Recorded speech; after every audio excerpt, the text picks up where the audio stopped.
This area of the game is the most overlooked, but it's the one that often costs you the most amount of shots. Ooh, not too bad.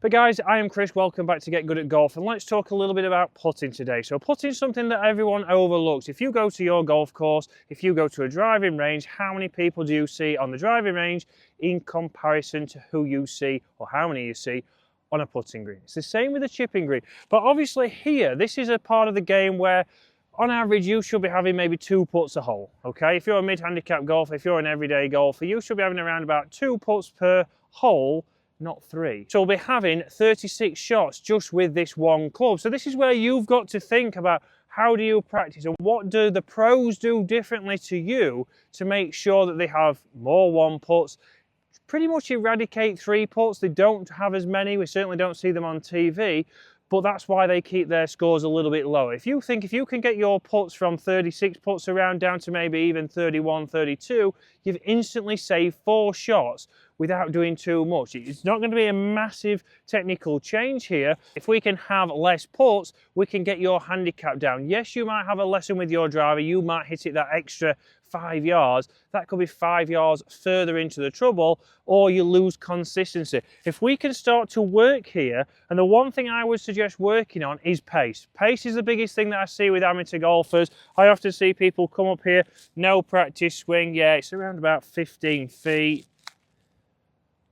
I've done it again, Brian. I've knocked it 10 foot past. I've got the same putts again. I've done all the hard work. I've hit the best shots I've hit for ages. I've got on here. I've not taken my time. I've got no routine. And one day is different to the next. One day you have a few 1 putts. The next day you have 4 or 5 3 putts. And again, if you're an everyday golfer, if we can just eradicate 3 putts, get you down to 2 putts, stop you having 40 putts around, again, we're quickly saving shots. But one big thing for me, obviously, is lining the golf ball up. So we can get that where we're thinking the read is, but we need a routine for you to practice for your pace. So for me here, we've got options. We can either, if you're somebody who likes to have positions, if you're somebody who goes, oh, I know if I go this far back, it goes X amount, then think about your stance. Hit some putts, find a 10-foot putt and start to figure out how far back you go to give you a 10-foot distance. Get on your putting green, find a flat putt, the elusive, if you can find one, and just start to get your pace, start to get it within a foot or a couple of feet, because we know from there then we can tap that in, hopefully.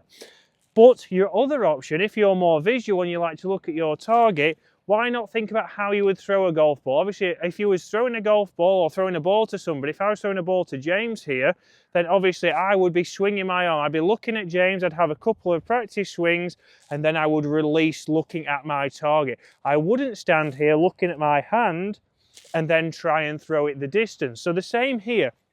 Visualize your putt, start to look at the flag, and make some practice swings looking at the flag without stopping. And then from there, if we come in nice and quickly, we can get a little bit better pace control, hopefully not hit that ball, playing billiards, and get a good pace. Get it a lot closer there, guys, and if we can do that, we can be like the pros. We have a routine, we improve our pace, we can get putts off your scores, and we can lower your handicap in 2024.